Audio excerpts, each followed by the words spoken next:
Tom and Sid were sent to bed as usual. The Tom Sawyer by Mark Twain. Chapter 9.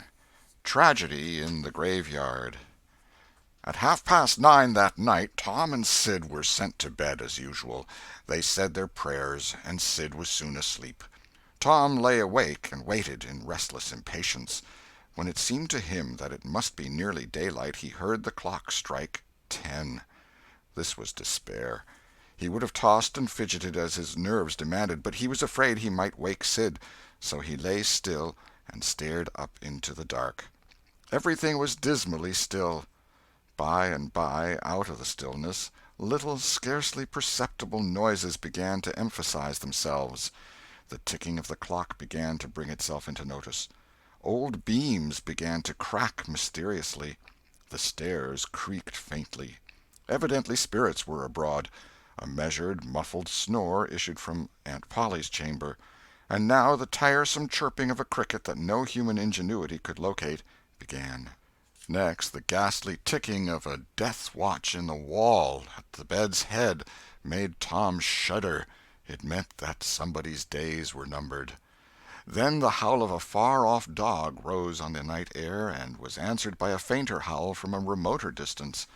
Tom was in an agony. At last he was satisfied that time had ceased and eternity begun. He began to doze in spite of himself. The clock chimed 11, but he did not hear it. And then there came, mingling with his half-formed dreams, a most melancholy caterwauling. The raising of a neighboring window disturbed him. A cry of "Scat, you devil!"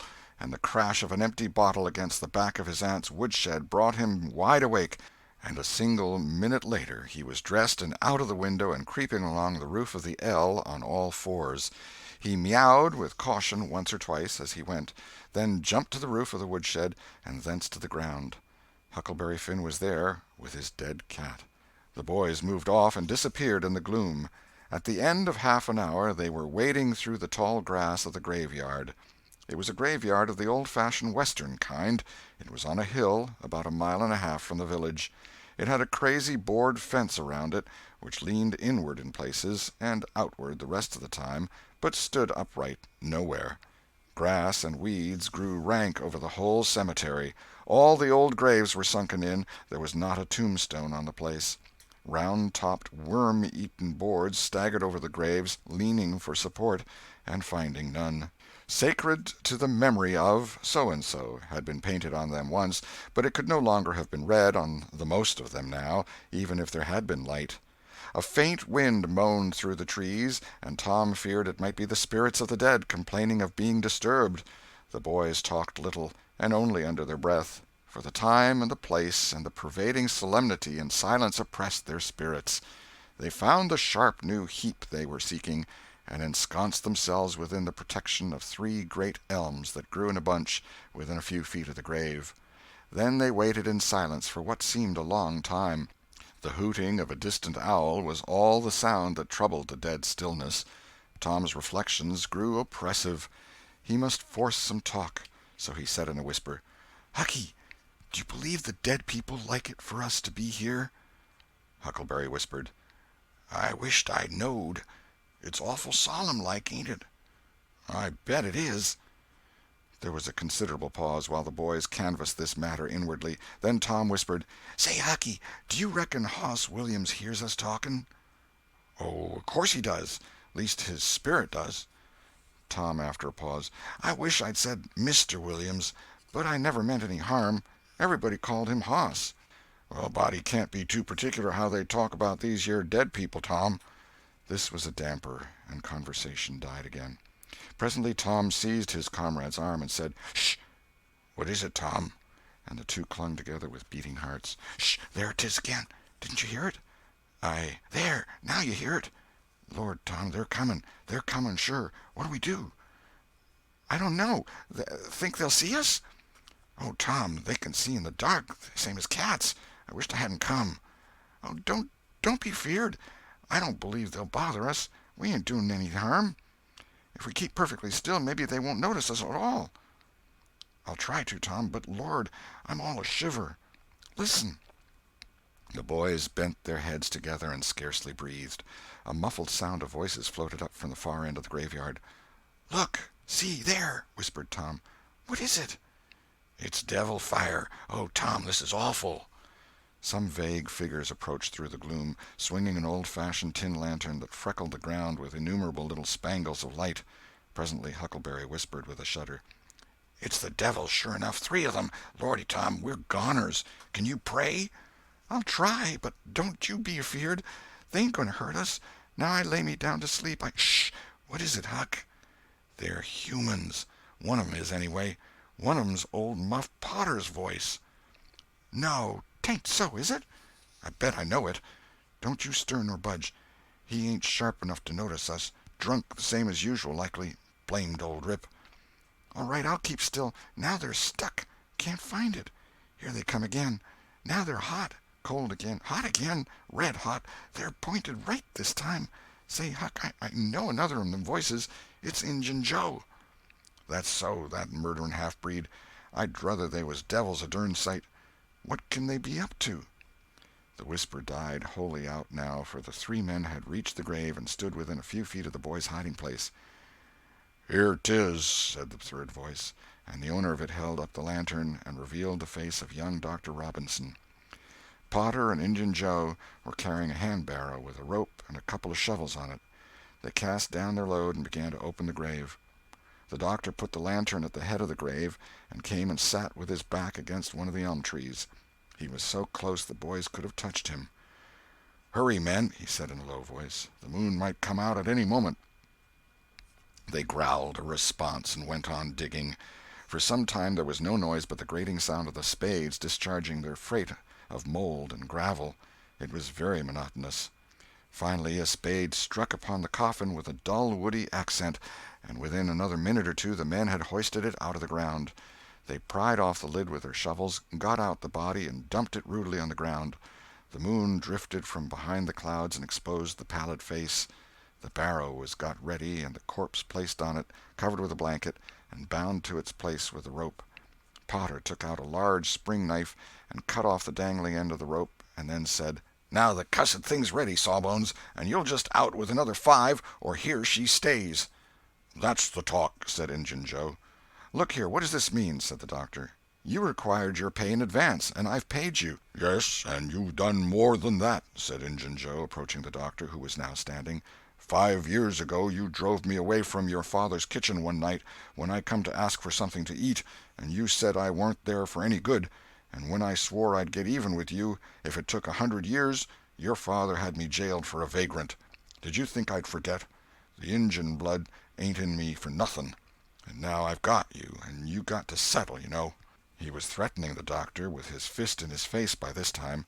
The doctor struck out suddenly and stretched the ruffian on the ground. Potter dropped his knife and exclaimed: "Here, now, don't you hit my pard!" And the next moment he was grappled with the doctor, and the two were struggling with might and main, trampling the grass and tearing the ground with their heels. Injun Joe sprang to his feet, his eyes flaming with passion, snatched up Potter's knife, and went creeping, cat-like and snooping, round and round about the combatants, seeking an opportunity. All at once the doctor flung himself free, seized the heavy headboard of William's grave, and felled Potter to the earth with it, and in the same instant the half-breed saw his chance and drove the knife to the hilt in the young man's breast. He reeled and fell partly upon Potter, flooding him with his blood, and in the same moment the clouds blotted out the dreadful spectacle and the 2 frightened boys went speeding away in the dark. Presently, when the moon emerged again, Injun Joe was standing over the 2 forms, contemplating them. The doctor murmured inarticulately, gave a long gasp or two, and was still. The half-breed muttered, "That score is settled, damn you." Then he robbed the body, after which he put the fatal knife in Potter's open right hand and sat down on the dismantled coffin. 3, 4, 5 minutes passed, and then Potter began to stir and moan. His hand closed upon the knife. He raised it, glanced at it, and let it fall with a shudder. Then he sat up, pushing the body from him, and gazed at it, and then around him confusedly. His eyes met Joe's. "Lord, how is this, Joe?" he said. "It's a dirty business," said Joe, without moving. "What did you do it for?" I never done it." "Look here, that kind of talk won't wash." Potter trembled and grew white. "I thought I'd got sober. I'd no business to drink tonight, but it's in my head yet, worse'n when we started here. I'm all in a muddle, can't recollect anything of it hardly. Tell me, Joe, honest now, old feller, did I do it? Joe, I never meant to, 'pon my soul and honor, I never meant to, Joe. Tell me how it was, Joe. Oh, it's awful, and him so young and promising." "Why, you two was scuffling, and he fetched you one with the headboard, and you fell flat, and then up you come, all reeling and staggering like, and snatched the knife and jammed it into him, just as he fetched you another awful clip, and here you've laid, as dead as a wedge till now." "Oh, I didn't know what I was doing. I wish I may die this minute if I did. It was all on account of the whiskey, and the excitement, I reckon. I never used a weepon in my life before, Joe. I've fought, but never with weepons. They'll all say that. Joe, don't tell. Say you won't tell, Joe. That's a good feller. I always liked you, Joe, and stood up for you, too. Don't you remember? You won't tell, will you, Joe?"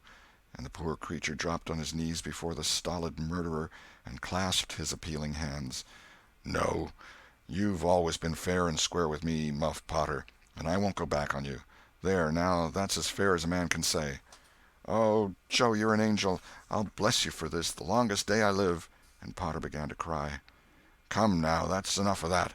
This ain't any time for blubbering. You be off yonder way, and I'll go this. Move now, and don't leave any tracks behind you."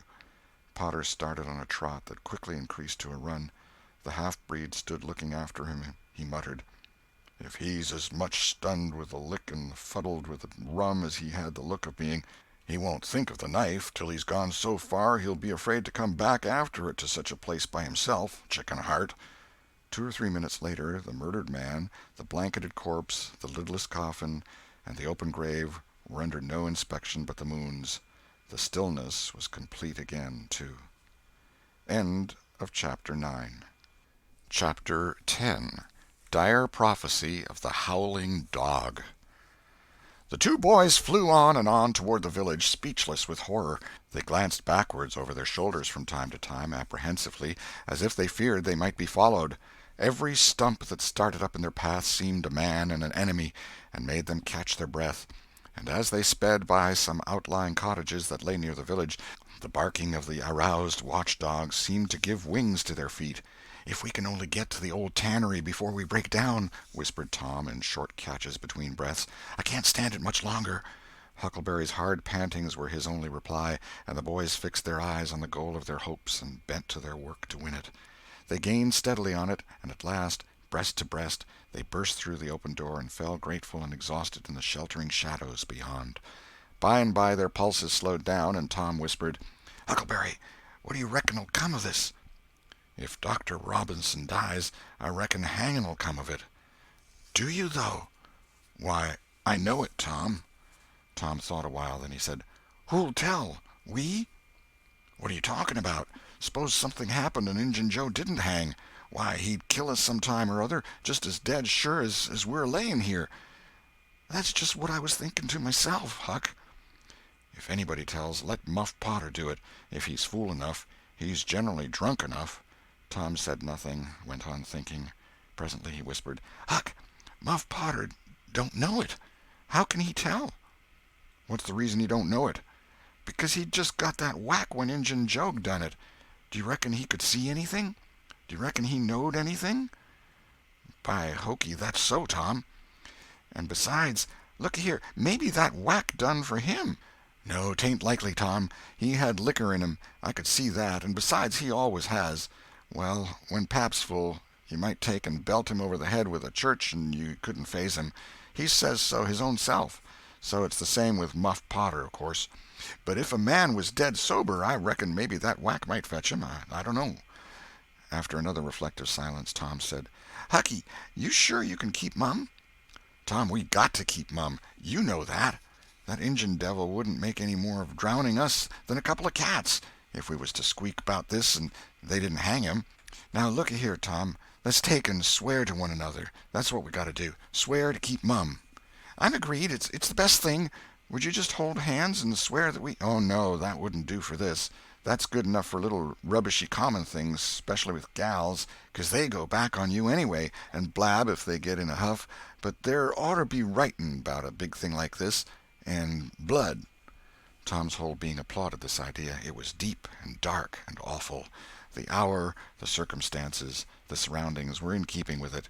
He picked up a clean pine shingle that lay in the moonlight, took a little fragment of red keel out of his pocket, got the moon on his work, and painfully scrawled these lines, emphasizing each slow downstroke by clamping his tongue between his teeth and letting up the pressure on the upstrokes. See next page. Huckleberry was filled with admiration of Tom's facility in writing and the sublimity of his language. He at once took a pin from his lapel and was going to prick his flesh, but Tom said, "Hold on, don't do that. A pin's brass. It might have verdigrease on it." "What's verdigrease?" "It's pison. That's what it is. You just swaller some of it once, you'll see." So Tom unwound a thread from one of his needles, and each boy pricked the ball of his thumb and squeezed out a drop of blood. "Huck Finn and Tom Sawyer swears they will keep mum about this, and they wish they may drop down dead in their tracks if they ever tell, and rot." In time, after many squeezes, Tom managed to sign his initials, using the ball of his little finger for a pen. Then he showed Huckleberry how to make an H and an F, and the oath was complete. They buried the shingle close to the wall, with some dismal ceremonies and incantations, and the fetters that bound their tongues were considered to be locked and the key thrown away. A figure crept stealthily through a break in the other end of the ruined building now, but they did not notice it. "Tom," whispered Huckleberry, "does this keep us from ever telling always?" "Of course it does. It don't make any difference what happens. We got to keep mum. We drop down dead. Don't you know that?" "Yes, I reckon that's so." They continued to whisper for some little time. Presently a dog set up a long, lugubrious howl just outside, within 10 feet of them. The boys clasped each other suddenly in an agony of fright. "Which of us does he mean?" gasped Huckleberry. "I don't know. Peep through the crack, quick." "No, you, Tom." I can't do it, Huck." "Please, Tom. There 'tis again." "Oh, Lordy, I'm thankful," whispered Tom. "I know his voice. It's Bull Harbison." Note: if Mr. Harbison had owned a slave named Bull, Tom would have spoken of him as Harbison's Bull, but a son or a dog of that name was Bull Harbison. "Oh, that's good. I tell you, Tom, I was scared to death, and I'd have bet anything it was a stray dog." The dog howled again. The boy's heart sank once more. "Oh, my, that ain't no Bull Harbison," whispered Huckleberry. "Do, Tom." Tom, quaking with fear, yielded and put his eye to the crack. His whisper was hardly audible when he said, "Oh, Huck, it's a stray dog." "Quick, Tom, quick. Who does he mean?" "Huck, he must mean us both. We're right together." "Oh, Tom, I reckon we're goners. I reckon there ain't no mistake 'bout where I'll go to. I've been so wicked." "Dag fetch it, this comes of playing hooky and doing everything a feller's told not to do. I might have been good like Sid if I'd tried, but no, I wouldn't, of course. But if ever I get off of this time, I lay I'll just waller in Sunday schools." And Tom began to snuffle a little. "You bad?" And Huckleberry began to snuffle too. "Consound it, Tom Sawyer, you're just old pie, 'longside of what I am. Oh, Lordy, Lordy, Lordy, I wisht I'd only had half your chance." Tom choked off and whispered, "Look, Hucky, look! He's got his back to us." Hucky looked with joy in his heart. "Well, he has, by jingoes! Did he before?" "Yes, he did, but like a fool, I never thought. Oh, this is bully, you know. Now who can he mean?" The howling stopped, and Tom pricked up his ears. "Shh! What's that?" he whispered. "Sounds like hogs grunting. No, it's somebody snoring, Tom." "That is it. Whereabouts is it, Huck?" "I believe it's down at t'other end. Sounds so, anyway. Pap used to sleep there sometimes, 'long with the hogs, but laws bless you, he just lifts things when he snores. Besides, I reckon he ain't ever coming back to this town any more." The spirit of adventure rose in the boys' souls once more. "Hucky, do you dast to go if I lead?" "I don't like to much. Tom, s'pose it's Injun Joe." Tom quailed. But presently the temptation rose up strong again, and the boys agreed to try, with the understanding that they would take to their heels if the snoring stopped. So they went tiptoeing stealthily down, the one behind the other. When they had got to within 5 steps of the snorer, Tom stepped on a stick, and it broke with a sharp snap. The man moaned, writhed a little, and his face came into the moonlight. It was Muff Potter. The boys' hearts had stood still, and their hopes too, when the man moved, but their fears passed away now. They tiptoed out, through the broken weatherboarding, and stopped at a little distance to exchange a parting word. That long, lugubrious howl rose on the night air again. They turned and saw the strange dog standing within a few feet of where Potter was lying, and facing Potter, with his nose pointing heavenward. "Oh, Jiminy, it's him!" exclaimed both boys in a breath. "Say, Tom, they say a stray dog come howling round Johnny Miller's house 'bout midnight as much as 2 weeks ago, and a whippoorwill come in and lit on a banisters and sung, the very same evening, and there ain't anybody dead there yet." "Well, I know that, and suppose there ain't. Didn't Gracie Miller fall in the kitchen fire and burn herself terrible the very next Saturday?" "Yes, but she ain't dead, and what's more, she's getting better, too." "All right, well, you wait and see. She's a goner just as dead sure as Muff Potter's a goner. That's what the niggers say, and they know all about these kind of things, Huck." Then they separated, cogitating. When Tom crept in at his bedroom window, the night was almost spent. He undressed with excessive caution, and fell asleep congratulating himself that nobody knew of his escapade. He was not aware that the gently snoring Sid was awake, and had been so for an hour. When Tom awoke, Sid was dressed and gone. There was a late look in the light, a late sense in the atmosphere. He was startled. Why had he not been called? Persecuted till he was up, as usual. The thought filled him with bodings. Within 5 minutes he was dressed and downstairs, feeling sore and drowsy. The family were still at table, but they had finished breakfast. There was no voice of rebuke, but there were averted eyes. There was a silence and an air of solemnity that struck a chill to the culprit's heart. He sat down and tried to seem gay, but it was uphill work. It roused no smile, no response, and he lapsed into silence and let his heart sink down to the depths. After breakfast his aunt took him aside, and Tom was almost brightened in the hope that he was going to be flogged, but it was not so. His aunt wept over him and asked him how he could go and break her old heart so, and finally told him to go on and ruin himself and bring her gray hairs with sorrow to the grave, for it was no use for her to try any more. This was worse than 1,000 whippings, and Tom's heart was sorer now than his body. He cried, he pleaded for forgiveness, promised to reform over and over again, and then received his dismissal, feeling that he had won but an imperfect forgiveness and established but a feeble confidence. He left the presence too miserable to even feel revengeful toward Sid, and so the latter's prompt retreat through the back gateway was unnecessary. He moped to school, gloomy and sad, and took his flogging, along with Joe Harper, for playing hooky the day before, with the air of one whose heart was busy with heavier woes and wholly dead to trifles. Then he betook himself to his seat, rested his elbows on his desk and his jaws in his hands, and stared at the wall with the stony stare of suffering that has reached the limit and can no further go. His elbow was pressing against some hard substance. After a long time he slowly and sadly changed his position and took up this object with a sigh. It was in a paper. He unrolled it. A long, lingering, colossal sigh followed, and his heart broke. It was his brass andiron knob.